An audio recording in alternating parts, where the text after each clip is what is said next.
Previously on balls.co.za. Right now, as I mentioned, we're going to start the show with something really serious, but something that really does need to be spoken about. There is the Global March for Lions happening this weekend, and I was sent the press release. Did you know that there are less than 4,000 wild lions left in South Africa? That was the stat that really stood out for me. This march happening this weekend is all in. The aim of the march is to raise awareness around the industry of canned lion hunting. And in studio with me this morning is Linda Tucker, the founder of the Global White Linda Park. Need to get that right.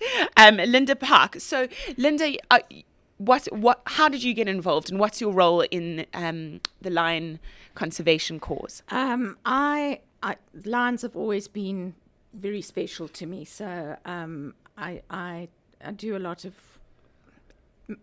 I don't like the word activism, but that kind of work for all wildlife, rhinos, lions, elephants, whatever.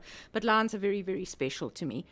When the idea of the march came about, and we knew we were going to do one in Joburg, I became one of the organisers for Joburg. Okay. And I've kind of been pushed in the forefront to be the spokesman for all the media interviews that have been done up here. Okay, but definitely a cause close to your heart. Absolutely. And now this is a South African initiative, this march, but it's happening in Italy and Israel and Belgium and Sweden. How did this come about? It just spread all by social media, which is quite. It shows you the power of social media with something like that. And we are, if I'm not mistaken, last night 62 cities globally. Wow. It's like every day a new city has come on board. Some of the cities not big marches, obviously. They are more like a little protest or a demonstration at the embassy. But it's amazing the support and how the rest of the world is feeling about the canned hunting industry. And also people in countries where they haven't, grown up seeing lions, and they don't live in a country where lions, naturally exist, and yet they still feel so strongly about this cause. So tell me, what do you aim to achieve by the Global March? I know you're going to be handing over a letter to the government, is that right? That's right. At the overseas marches, they'll obviously hand over to an embassy. The South African ones will hand over to a member of parliament, or here in Joburg, we're hoping to get the mayor, but he's busy with Al Gore at the moment, so he couldn't come. But John Moody, who's the Gauteng provincial leader of the DA, he's very kindly agreed to accept the memorandum, so he will be there. What we are asking for is that a law be passed to change canned hunting, to stop canned hunting. And initially, obviously, it'll be a phasing out period. It won't just happen overnight. But in that phasing out period, that no more cubs get born into those facilities, so the whole thing is not perpetuated. Okay, so let's talk about what canned hunting is, just for people who need a bit of clarity. So canned hunting is when cubs are born to be petted, and then they grow to trust humans, and they become tame. They can no longer be released into the wild, and they are taught to trust humans, to only be put in an enclosure and shot by humans. That's right. And the term canned hunting is quite an interesting one. People don't really understand what it means. Canned hunting literally means it's in the can. The hunt is in the can. So it's easy. You are assured of a dead animal at the end. So there's this whole cycle that happens where these lions are born in captivity. The cubs are taken away from their mothers before 5 days of age normally. Wow. With the excuse that the mothers are poor mothers, or they don't have milk, or the cubs were orphaned. There's always a story behind it. The cubs are then bottle fed, hand reared, and then put into what's known as pet-a-cub, where people pay a lot of money to go and pet. And people go thinking, this is just such a cool thing to do, but they don't realize that by doing that, they're actually keeping this whole cycle going. once those cubs become too big for petting, and that happens quite quickly because if you've ever handled a lion cub, they're immensely strong. They're big paws, yeah. They will then get moved into walking with lions. So that happens. Not all of them are suitable for that. Nature-wise, they just don't handle it.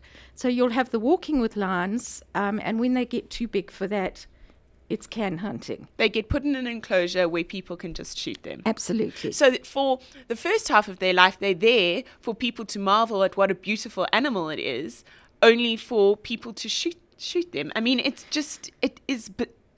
bizarre. It's horrendous. That it is legal. It is legal, unfortunately, and the methods of killing in a lot of these can hunts, in a lot of the provinces, bow hunting is allowed. So bow hunting is that's a favorite. Not instant. That's not. It's instant. not. It's an excruciating death, and the lion will bleed out at the end. That's actually what happens. And that is quite a favorite thing to happen. It's immensely cruel. The whole industry is immensely cruel. You know, people will say to you that, well, what's the difference between cattle or sheep or anything like that? There is a huge difference because those animals get treated well. They're in normally clean, healthy conditions. Their health is looked after. They're fed properly. They have all their needs met. In the can hunting setup, that's not so. Those lions live in abysmal, filthy conditions normally. And it's not their natural habitat. They're supposed to be roaming free, not be living in a little enclosure. No, it's not. So there is an immense amount of cruelty around that whole industry as well. So the march is to raise awareness for canned hunting and what it's doing. It's also to get lions on the endangered species list. Yes, which is where they should be. People don't realize that how endangered lions are, how few lions we have in the wild. And is that because of this canned hunting? There's so many bred in captivity that you think we've got so many, but it's not the real wild lion. If you go to one of these places and you see, there's all these lions, the lions must be fine. But actually they're not. And the other story that goes around the industry is that so long as you have canned hunting, the lions in the wild are protected. But that's not so because the lions are being poached through Kruger. The Botswana border is a very, very bad spot. They're actually taking wild lions over the border. Oh, really? Because there's been a lot of inbreeding in these captive breeding facilities, and so they want stronger genes, so you bring in the lions from the wild. So they're poaching the wild lions for these canned lion Absolutely, camps. Yes. And another problem is that the lions are being poached for their bones to be sent over to the east. Yes. So I mean, lions are in crisis at the moment. They are in huge crisis, you know, and people don't realize it. There's the whole thing going on with the rhinos, as it should be. That is a huge awareness campaign that needs to be out there. But there's more rhinos than there are lions in the wild. We need to say that again. There are more rhinos than there are lions in the wild. Yes. And you see rhino initiatives everywhere. Absolutely. Absolutely. I mean, this definitely is something that people need to know about. And I was very horrified to see that if we don't do something about this, wild lions could be extinct in 20 years. I would say it could even be less than that, but, let's kind of not get into the semantics. In our lifetime, there could be no wild lions and left. If you go back in history, lions were such an iconic animal, and I think that's why we've had the support from globally.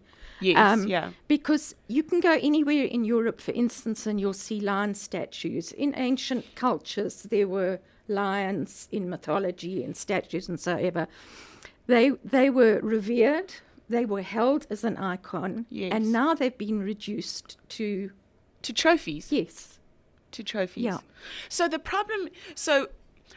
part of the problem is that there are these tourists that want to come here and use bow and arrows or guns or rifles and shoot these lions. And another part of the problem is that their bones are valuable overseas. Is that right? That's been a huge spin-off with the industry. As we know, Chinese traditional medicine, they used to use tiger bones. The tigers are nearly extinct now. Genetically, there's very little difference between the lions and the tigers. So they've discovered, well, they can use lion bones now. So in these captive breeding facilities, where it used to be just the head for the trophy hunter, they've now discovered the whole animal gets used, because the trophy hunter will take the head, the bones, the skin, all of that now They can goes sell to the off east. on the black market. It gets made into what they call tiger bone cakes, and it gets sold in the East as tiger bone. Really? So there's fraud that goes on around that So as it's well. sold as tiger bone, Yes. but it's just, so these canned lion camps are making money off the head of the lion, that's the trophy, and the rest of the body goes to becoming tiger bone in the East and sold on the black market. Absolutely. And tell me, how much do these tourists pay to shoot a lion?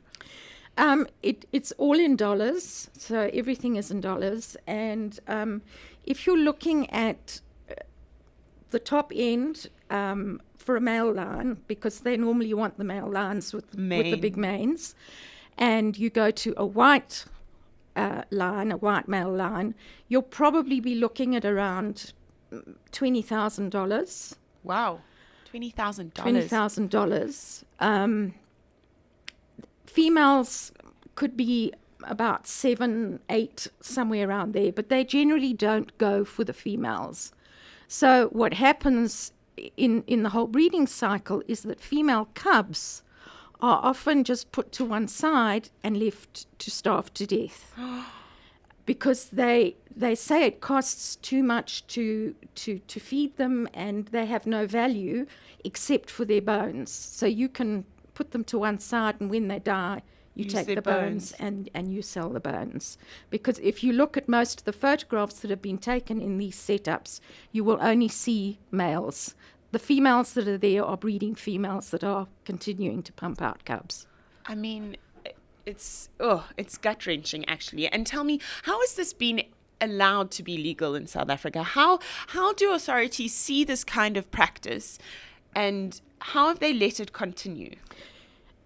Unfortunately, the Predator Breeders Association actually took the whole thing to the Supreme Court, and they said their livelihoods would be affected, and there was a whole court case that went around. That's like a criminal going to the court and saying, you can't, make this, against the law, because then I don't have a job.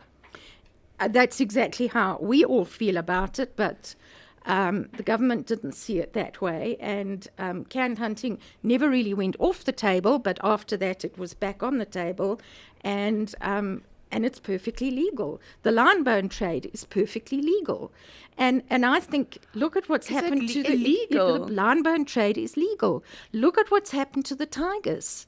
The lions will go the same way. Wow. And now the rhino is on the endangered species list, Yes. correct? But the lion isn't. The lion is not, and the lions, as I said to you, there are far fewer lions in the wild than there are rhinos. And how, after this global march tomorrow, do you think there's a chance that the lion will be put on the endangered species we're list? hoping with the amount of pressure that will come from all of these cities, from everybody handing in memorandums. It's the same memorandum that to all the embassies, to all the politicians, wherever it's going, that the change will happen. We have to wait and see what happens after the march. If it means we've got to do another march or we take it to court, it's a case of after the march, let's regroup, let's see what's happening, what the results are, and we move forward from there. Tomorrow's march is, I keep saying to people, it's not the end. It's the beginning. It's the beginning. Sure. So there are less than 4,000 wild lions in South Africa. There are less lions than there are rhinos. But there are 8,000 plus lions In sitting in captivity. captivity. Just, there for their bones and there to be shot by trigger-happy tourists. What about when people have the argument that it's bringing money to the country, it's bringing tourism to the country, and it's bringing money for conservation? What do you say to that? The reality is, and there have been scientific studies done on how much money goes back into conservation. And I think it was something like 3%. It's a very, very small amount. 3% of that $20,000 is going to go to the community. And a lot. It doesn't even go to the community. It doesn't go to the community. It goes to whoever's land. The hunt doesn't always happen on the land of the place where the lion was born. They move lions to different spots for hunting. So this person will get, the owner of the lion will get, everybody gets their piece. So they're getting rich. The communities are not benefiting at all. Conservation is not benefiting at all. And I actually don't think that SARS or the country benefits at all, because a lot of this stuff we've seen with the rhino poaching scenario, where these guys get paid in cash. There's photographs of them with piles of cash. How much of that cash gets declared? How much does SARS get from that? I'm sure very, very, very little. Makes me so angry. Well, I'm so glad there are people like you and your team organizing these world marches and bringing this attention to us. And please know that the Halio Show is a platform you can use anytime for this initiative. I don't know if I could sit across the table at dinner with someone who wanted to go lion hunting without getting into a really fierce argument. I don't know. I don't know how they can justify it. Tweet me, Haley Owen SA, with any thoughts or comments that you'd like to add to this discussion. I'm really happy that we are talking about it and raising awareness for this cause, because in our lifetime we could have no wild lions left. And it's like you said, it's a symbol of the wild, it's a symbol of South Africa, and it's a symbol that dates back for years, and it would be very sad to... It absolutely would. I mean, to be counting... For me, the lion is the heart of Africa. That's, well put. Well put. If people want to support this cause or they want to get involved, how can they do that? The march is tomorrow, so for people in Joburg, we will be marching from Zoo Lake, from parking Ennis Road, walking round the corner into Lower Park Drive. Okay. We'll be marching from there. It's under 3K, so it's not a strenuous march.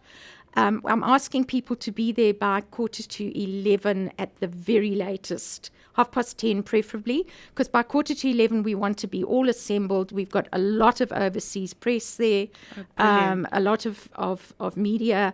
So by 11:15 I'd like everybody to be together so we get the drill.